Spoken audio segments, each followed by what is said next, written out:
네, DDS에서 우리 아이들과 함께 우리 교사 선생님들 미국 일정들을 계속 잘 진행하고 있는 것 같습니다. 아마 저보다 소식을 더 많이 들으실 텐데요. 어, 아마 어제 오늘은 그랜드 캐니언, 지금도 아마 탐방하고 있는 것 같습니다. 정말 그 아이들이 또 안전하게 또 건강하게 또 하나님의 그 놀라운 창조 그 섭리를 또 보며 또 하나님의 그 비전들을 또 깨달을 수 있는 귀한 시간 될 수 있도록 끝까지 함께 기도해 주시기 바랍니다. 또 일정들이 조금씩 변경되고 있는 것 같은데 그 일정들 잘 소화해서 또 무사히 한국에 잘 도착할 수 있도록 건강을 위해서 함께 기도해 주시기 바랍니다. 오늘 본문입니다. 예수님께서 세리의 그 직업을 가지고 있는 레위를 부르시며 또 그가 예수님을 따르게 된 그 사건과 또 그에 대한 그 논란을 오늘 본문은 우리에게 이야기해 주고 있습니다.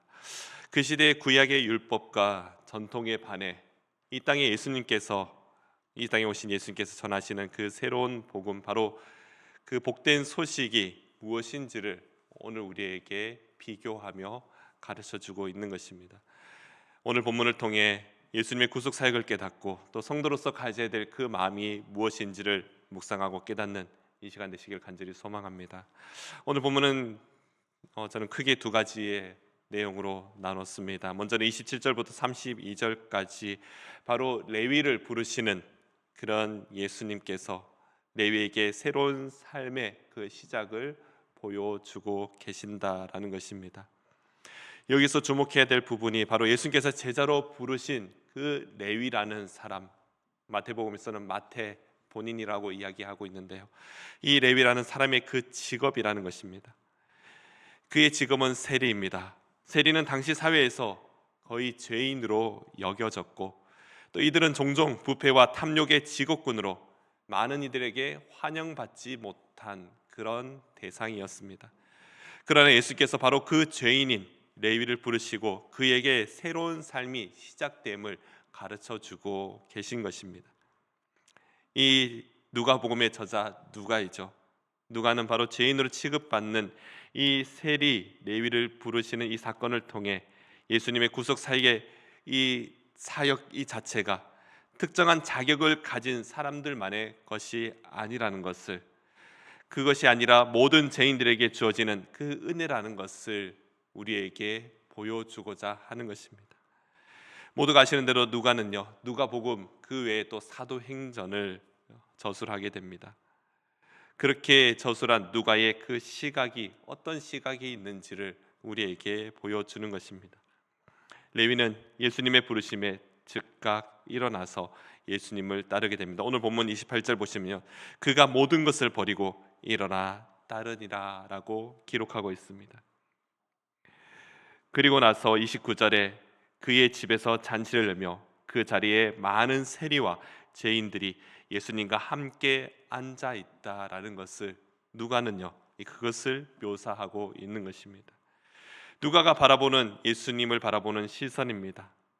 지난번에도 예수님께서 고향 그 나사렛에서 이사야 말씀을 통하여서 선지자가 고향에서 환영받지 못함을 말씀하실 때도 누가가 주목한 두 인물이 있는데요, 바로 이방인이었던 사렙다 과부와 또 이방인이었던 나아만 장군이었습니다. 오늘도 누가가 주목하는 포인트는 세리와 죄인이라는 것입니다. 이 시대에 많은 이들이 꺼려하는 이방인들이며 또 세리와 죄인까지도 하나님께서는 하나님 나라 백성 삼고자 하시는 그 하나님의 뜻, 또 예수님께서 이 땅에 오신 가장 주 목적이 바로 여기에 있다라는 것을 누가는 보고 있었다는 것입니다. 그러기에 누가는요, 이 누가복음뿐만 아니라 사도행전에서도 이방인에 대해 또 죄인들을 구원하시는 그 예수 그리스도의 그 하나님의 뜻이 무엇인지를 분명하게 보여주고 있는 것입니다. 예수님께서는요, 의인이 아닌 죄인을 부르러 오셨다는 이 말씀, 앞서서 하신 말씀에 대해서 누가는요, 그 의미가 무엇인지를 분명히 깨닫고 있는 것입니다. 우리 주님은 죄인을 회개시키기 위하여 이 땅에 오셨으며 그들에게 구원의 길을 열어주시는 것입니다. 사랑하는 성도 여러분, 우리는 이 부분을 집중해야 됩니다. 예수님의 부르심은 누구에게나 주어진다라는 것입니다. 어떤 죄인이든지 예수 그리스도의 그 은혜 앞에 회개하며 돌아올 수 있다라는 것, 이것이 바로 이 땅에 오신 예수 그리스도의 목적이라는 것입니다. 우리 주님은 우리 주님의 사랑은요 한계가 없음을 믿으시기 바랍니다.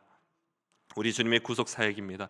모든 사람에게 열려 있다는 것을 우리에게 보여주시기 위해 오늘 본문에서 세리를 부르시는 이 장면을 상징적으로 우리에게 가르쳐주고 계시는 겁니다.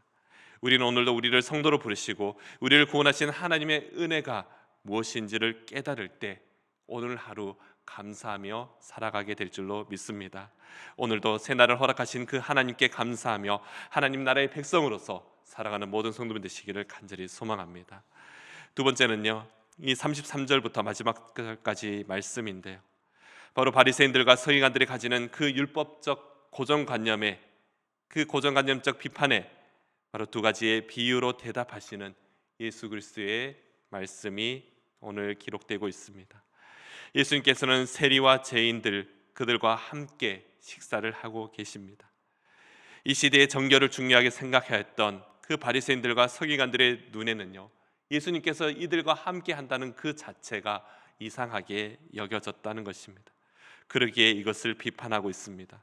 이는 하나님의 말씀을 전하는 예수님께서 오히려 율법을 지키지 않으며 전통적인 규례를 따르지 않다라고 그렇게 생각하고 있는 것입니다.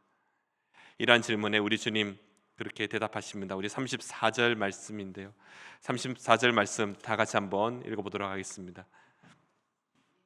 예수께서 그들에게 이르시되 혼인집 손님들이 신랑과 함께 있을 때에 너희가 그 손님으로 금식할 수 있느냐, 금식하게 할 수 있느냐, 이렇게 말씀하십니다.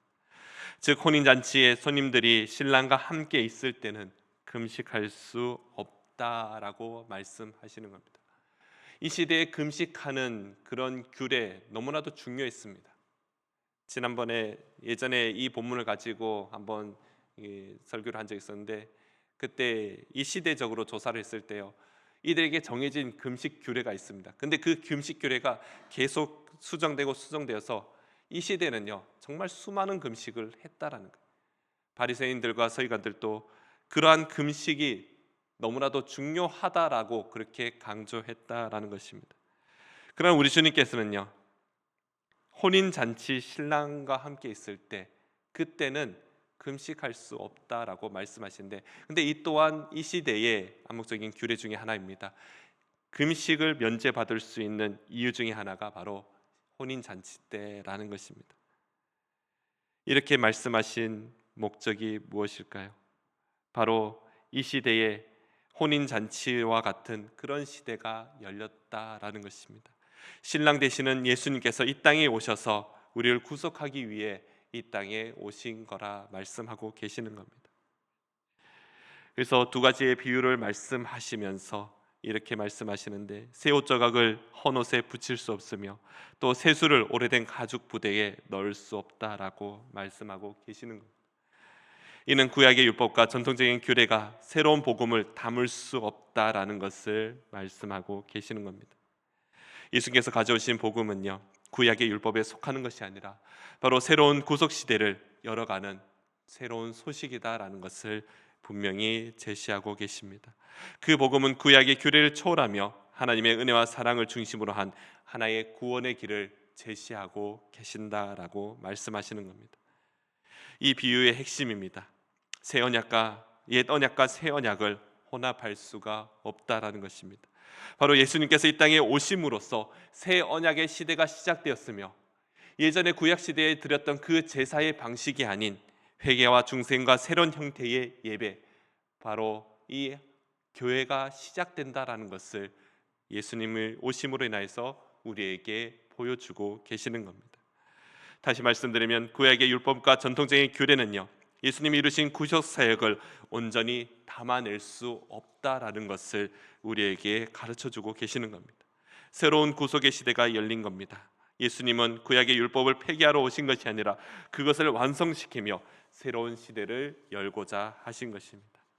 이 말씀을 보며 구약의 율법이 중요하지 않다 그렇게 말하는 것이 아닙니다. 오늘 이 말씀은요, 구약의 율법을 존중하지만 예수 그리스도를 통하여서 새로운 구원의 방식을 받아들여야 한다라는 것을 우리에게 가르쳐 줍니다. 사랑하는 성도 여러분, 구원의 길은요 오직 예수 그리스도를 믿는 믿음에만 있다라는 것 우리가 반드시 믿어야 될 줄로 믿습니다. 예수님의 구속 사역의 본질입니다. 그리고 그가 이 땅에 오심으로 가져온 새로운 복음의 핵심, 이 핵심을 우리는 제대로 깨달아야 하는 것입니다. 우리 주님은요 세위 레위를 부르시며 죄인뿐만 아니라 모든 사람에게 구원의 길을 열어주시고 또한 율법의 완성이 무엇인지를 우리에게 보여주시기 위하여 이 땅에 오셨다라는 것입니다. 사랑하는 성도 여러분, 우리도 오늘 하루도 너무나도 힘들게 연약하게 살아가고 있는 우리들입니다. 여전히 죄인의 길을 걸어가고 있는 우리들이지 않습니까? 그러나 우리 주님 오늘도 저와 여러분을 초대하고 계심을 믿으시기 바랍니다. 오늘 하루 그분의 부르심에 응답하며 살아가는 것이 바로 하나님의 뜻대로 살아가는 것이며 그 하나님의 부르심에 우리가 반응하는 것이라 그렇게 생각됩니다. 또한 예수님께서 시작하신 이 세술의 시대를 이해할 때 그 안에서 하나님의 구속 사역을 온전히 경험하며 우리의 삶에 적용하며 나아가는 모든 성도님 되시기를 간절히 소망합니다. 우리의 구원은요 예수 그리스도 안에서만 이루어짐을 우리가 반드시 기억하며 그분의 뜻을 따라 살아가기를 결단하는 예수 그리스도의 모든 성도님 되시기를 간절히 소망합니다. 그래요, 오늘도 그렇게 하나님의 뜻에 순종하며 하나님의 부르심에 반응하며 오늘 하루도 믿음으로 살아가며 승리하는 우리 여기 계신 모든 성도님 되시기를 간절히 소망합니다. 기도하겠습니다. 주님 감사합니다. 오늘 예수님께서 세위 레위를 부르시고 또한 새로운 구속 시대를 열어가시는 그 크신 은혜를 오늘 묵상하며 또 하나님 앞에 나아갑니다. 죄인들을 부르시며 그들에게 회개와 그리고 구원의 기회를 주셨음을 깨닫습니다. 저희가 예수님의 부르심에 순종하며 새로운 삶을 살아갈 수 있도록 주님 도와주시옵소서. 우리가 예수님께서 시작하시는 그 세술의 시대에 살아가고 있음을 알게 하시고 또 구약의 율법과 전통을 넘어서서 그리스도의 은혜와 사랑으로 새로운 구속의 길에 열어가게 하시는 하나님의 그 뜻을 우리가 믿음으로 반응하며 나가는 믿음의 백성도들 다 되게 하여 주시옵소서. 우리의 삶이 예수님을 따르는 그 삶이 되기를 소망합니다. 예수님 부르심에 응답하며 주님께서 원하시는 그 삶을 살아가게 하시고 또한 나만 그렇게 살아가는 것이 아니라 우리 주변에 여전히 하나님을 알지 못하며 하나님의 뜻을 알지 못하는 연약한 백성들에게 그 은혜를 전할 수 있는데 그렇게 복음을 전하는 일에 쓰임받는 모두가 되게 하여 주시옵소서. 감사드리며 예수 그리스도의 이름으로 기도드립니다. 아멘.